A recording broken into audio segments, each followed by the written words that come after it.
2025 में जो बच्चे जो एस्पिरेंट्स एग्ज़ाम देने वाले हैं उनके लिए मैंने पार्ट 1 का एक सीरीज़ बनाया था जो आई होप अच्छा लगा होगा आपको। पार्ट 2 का कुछ क्वेश्चंस लेकर आज आए हैं। CBSE board class 10th mathematics revision exam based questions and solutions. Let's start. Last class में क्वेश्चन नंबर 10 तक मैंने सॉल्व किया था। आज क्वेश्चन नंबर 11 लेकर आया हूं। If p square is equal to 32/50 then p is an what? p is और एन व्हाट? क्या p, अब देखिए 4 ऑप्शन है यहाँ पे। क्या p होल नंबर है? क्या p रैशनल नंबर है? क्या p इंटेजर है? क्या p इरैशनल नंबर है? तो हम लोग क्या करेंगे, पहले first of all we will have to find the value of p। जैसा कि क्वेश्चन में p square is equal to 32/50 दिया हुआ है। बहुत सिंपल है, पहले इसको कट करते हैं। 216 to 25। Now p is 16/25 over root, that means 4/5।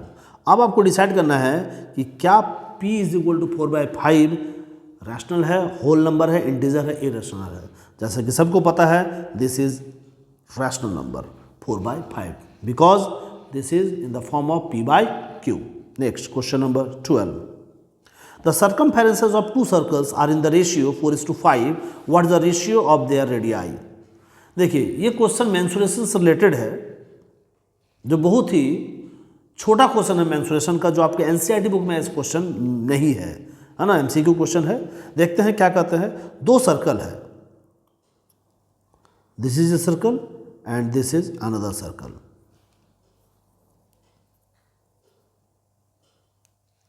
एक minute, just a minute, yes. According to this question, the circumferences of two circles are in the ratio 4:5. As we know, the circumference of the circle is 2 pi r. 2 pi r by 2 pi r is 4/5 according to question. ये question में दिया हुआ है। आपको पूछा है radii का ratio क्या होगा। सिंपल आंसर आ गया हमारा 4/5। r/r is equal to 4/5। कितना सिंपल क्वेश्चन था। Question number 13। cos square theta minus sine square theta minus 1/sin square theta in simplified form is what? This question is related to trigonometry also. Last classes में भी कुछ questions trigonometry से लिया था। आज एक question और हमको मिल गया। और जी आज हम जो क्वेश्चन करवा रहे हैं ना, ये पिछले 2023 में ये क्वेश्चंस आ चुका था। तो हम लोग 2023 का 24 का आपको पढ़ने की जरूरत नहीं है क्योंकि 25 में एग्जाम है आपका। तो 24 को छोड़ते हुए 2020, 21, 22, 23 के क्वेश्चंस को करेंगे हम लोग। तो डेफिनेटली हमारा वहाँ पे आंसर हम लोग क्लिक कर सकते हैं, बहुत अच्छा मार्क्स ऑब्टेन कर सकते हैं। चलिए क्वेश्चन नंबर 13, बहुत ईजी क्वेश्चन दिख रहा है आपको। cos square by sine square minus 1/sin square का कैलकुलेशन करना है। ठीक है, देखिए क्वेश्चन बहुत इजी है। डिनोमिनेटर का आप एलसीएम निकाल दो, साइन स्क्वायर थीटा, और जैसा कि आप सभी जानते हैं यहाँ पे cos स्क्वायर थीटा -1 होगा। एंड cos और साइन के बीच एक फॉर्मूला होता है, sine square theta plus cos square theta is equal to 1। Then cos square theta -1 is equal to cos square theta -1 is equal to minus sine square theta. That means cos square theta -1 को हम लिख सकते हैं minus sine square theta, और already denominator में पहले से है साइन स्क्वायर थीटा, कैलकुलेट किए 1, that is -1 and this is your answer, option number 4, question number 13। Clear. Question number 14। The volume of right circular cone whose area of the base is 156 centimetre square and the vertical height is 8 centimetre is. अब देखिए question क्या है। ये जो question है ये mensuration से related question है। क्वेश्चन क्या है, the volume of a right circular cone, right circular cone, this is a cone. According to this question we will have to find the value of volume of this cone. आपको volume find out करना है and we know that volume of cone, volume of cone formula होता है 1/3 पाई r² h। अब question क्या है, whose area of the base is 156, area of the base means 5 pi are square is equal to 156 दिया हुआ है and vertical height is 8। Question में सब दिए गए हैं, आपको कुछ दिमाग लगाने की जरूरत ही नहीं है, बस आप सिर्फ पुट कर दो 1/3 pi are square 156 into H that is 8। अब इसको कैलकुलेशन करिए, 3 5 जा 15, 3 2 जा 6, 52 इंटू 8 बस मल्टीप्लाई कर दो, that will be your answer. 8 2 जा 16, 1 8 5 40, 41, 416 option number D. Thank you. Question number 15 देखिए, ये क्वेश्चन आ गया, ये फिर से हमारा ये क्वेश्चन जो है ये हमारा लेसन 6 ट्रायंगल चैप्टर से आ गया और बहुत ही फेमस थ्योरम है थेस थ्योरम। लास्ट क्लास में मैंने थेस थ्योरम से रिलेटेड क्वेश्चन बताया था, आज एक फिर से एक थेस थ्योरम का क्वेश्चन मिल गया हमको। इफ थेस थ्योरम क्या कहता है, if D E is parallel to B C then sides are proportionally equal. आप कर सकते हो A D by D B is equal to A E by E C. अब क्वेश्चन में दिया हुआ रिक्वायरमेंट क्या है वो है, और क्या रिक्वायरमेंट है क्वेश्चन में वो देखते हैं हम लोग। गिवन क्या है और रिक्वायरमेंट क्या है। ए डी 3 दिया हुआ है, ए बी पूरा साइड दिया हुआ 7, E C 3, find the value of A E. ये आपको ए ई फाइंड आउट करना है। That means we can write A D by D B is equal to A E by E C. बहुत so simple question है। A D 3 centimetre, D B का value क्या हो गया 4 हो जाएगा, क्योंकि पूरा साइड हमारा 7 सेंटीमीटर था। ए बी, उस ए बी से ए डी को माइनस कर दो तो आप डी बी फाइंड आउट हो जाएगा। That means 7 - 3, 7 - 3 that is 3/4। ए ई आपको फाइंड आउट करना है, ई सी 3 कैलकुलेट कर लो, ए ई बाई 3 कैलकुलेट कर देते हैं। That means 4AE is equal to 9, AE is equal to 9/4। आप इसको कट कर दो 2.25 centimetre, that will be your answer. Okay, question number 16 देखिए, ये क्वेश्चन फिर से हमारा आ गया क्वाड्रेटिक इक्वेशन। जो लास्ट क्लास में हम लोग क्वाड्रेटिक इक्वेशन 2-4 क्वेश्चन किए थे हम लोग, फिर से एक क्वेश्चन आ गया। If the quadratic equation ax² + bx + c is equal to 0 has two real and equal roots then c is equal to what. अब देखिए, कुछ कंडीशंस होता है क्वाड्रेटिक इक्वेशन में, d is equal to 0, d is greater than 0 and d is less than 0। ये 3 conditions होते हैं। ये 3 कंडीशंस कब कब होते हैं, जब भी होते हैं तो क्या होता है, when d is equal to 0 then roots are real and equal. d is greater than, ये हो जाएगा real and equal. d is greater than 0, that means real and unequal roots, and d is less than 0, that means no real roots। ये conditions है, दो no real roots, ये conditions है, ये आपको हम बता दिए इस क्वेश्चन में 3 कंडीशंस होता है। अब क्वेश्चन में पूछा क्या, c का वैल्यू पूछा, कंडीशन क्या दिया हुआ है, 2 real and equal roots. When 2 real and equal roots that means d is equal to 0, d is equal to 0, condition number 1। अब d का फॉर्मूला क्या होता है, b² - 4ac is equal to 0। अब इस इक्वेशन में देखिए, ये जो इक्वेशन है ax² + bx + c, this is quadratic equation, और इस क्वाड्रेटिक इक्वेशन के अकॉर्डिंग जब आप d फाइंड आउट करोगे तो d का वैल्यू 4b² - 4ac होता है। नाउ अब आपको c का वैल्यू फाइंड आउट करना है, -4ac is equal to b², -b² minus cut, c is equal to b²/4a। This is your answer, b²/4a। Next question number 17, बहुत इजी क्वेश्चन है। Find the HCF of 72 and 120। 72 और 120 के बीच का आपको HCF find out करना है। इस type के क्वेश्चंस में हम लोग क्या करते हैं, जो दिया गया नंबर्स है, जो नंबर्स आपको दिए गए हैं उसको फैक्टराइज करते हैं, प्राइम फैक्टर उसका फाइंड आउट करते हैं। चलिए, first number is 72 and the second number is 120। चलिए इसको फैक्टराइज करिए। 72 हम फैक्टराइज करते हैं, देखिए 2 36 2 18 2 9 3 3। That means we can write 2 cube into 3 square.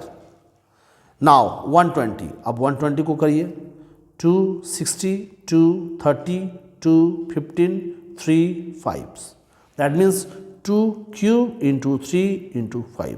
Now we will have to find HCF। HCF निकालने का रूल क्या है, देखिए एचसीएफ हम लोग कैसे फाइंड, एलसीएम और एलसीएम कैसे फाइंड आउट करते हैं वो देखिए। इसके जस्ट बाद एलसीएम का भी क्वेश्चन मिल सकता है। आप एचसीएफ का क्वेश्चन देखिए कैसे हम लोग करते हैं।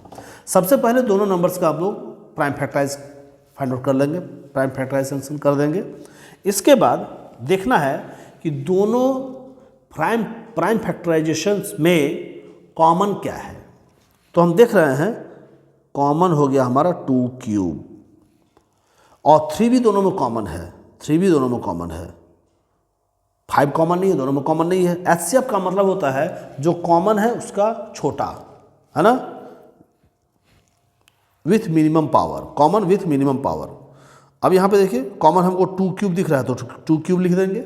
अब 3 स्क्वायर और 3 दोनों में 3 कॉमन है, बट छोटा कौन है, मिनिमम पावर कौन सा है, only 3, that will be your answer. 2 cube 8 into 3 that is 24 and this is your answer. Question number 17 option number B. अब देखिए एलसीएम कैसे फाइंड आउट करते हैं। एलसीएम करने का भी यही तरीका होगा, दोनों को हम लोग फैक्टराइज करेंगे, प्राइम फैक्टराइजेशन निकालेंगे। क्वेश्चन नंबर 18 देखिए, सेम क्वेश्चन नंबर 18, 72 और 120। ये हम लोग लास्ट क्वेश्चन में हम लोग जस्ट यही क्वेश्चन था हमारा, उसको हम लोग जैसा कि फैक्टराइज किए थे एक बार फिर से आप कर सकते हैं। 236, 218, 29, 3, that means 2 cube into 3 square. Similarly 120, 260, 230, 215, 3 into 5 that means 2 cube into 3 into 5। अब आपको इस क्वेश्चन में एलसीएम फाइंड आउट करना है। तो एलसीएम हम लोग कैसे फाइंड आउट करेंगे, एचसीएफ में क्या था, जो कॉमन था उसका छोटा। अब एलसीएम में क्या करेंगे, जो कॉमन होगा उसका बड़ा, और जो कॉमन नहीं है उसको भी लिख देंगे। यानी 2 क्यूब कॉमन था दोनों में, इंटू 3 भी कॉमन है दोनों में, बट बड़ा कौन है 3 स्क्वायर, और 5 जो अनकॉमन है उसको भी लिखेंगे आप। अब इसको मल्टीप्लाई कर दो, 8 इंटू 9 इंटू 45, 8 9 जार sorry not 45 only 5, just minute, only 5, 8 9 जार 72 into 5 and that is 360। This is your answer. I hope समझ में आ रहा होगा आपको। Question number 19, this is the second last question of this part. If the sum of the first n terms of an AP be 3n square plus 3n square plus n and its common difference is 6, then its first term is what? जैसा कि question आपको दिख रहा है तो ये question arithmetic progression chapter का है, लेसन 5। तो हम लोग लेसन 5 पढ़े ही होंगे, एक बार क्वेश्चन को देख लेते हैं क्या है फिर से। आपको इस क्वेश्चन में SN दिया हुआ है, SN sum of first n terms of an AP be 3n square plus n, ये फर्स्ट टर्म दिया हुआ है। कॉमन डिफरेंस दिया हुआ है 6, यानी d इज इक्वल टू 6 दिया हुआ है। आपको बोल रहा है फर्स्ट टर्म फाइंड आउट करना है, दैट मीन्स आपको फाइंड आउट करना है a is equal to what, आपको a फाइंड आउट करना है। तो चलिए देखते हैं SN का फॉर्मूला क्या होता है, n/2 into 2a plus n-1 into d, this is the formula of SN and according to question SN is equal to 3n square plus n। अब देखिए n को आप एज इट इज रख दो बाय 2। क्वेश्चन में d का value 6 दिया हुआ है, तो इस d के जगह हम लोग 6 पुट करेंगे, 2a plus n-1 into 6 is equal to 3n square plus n।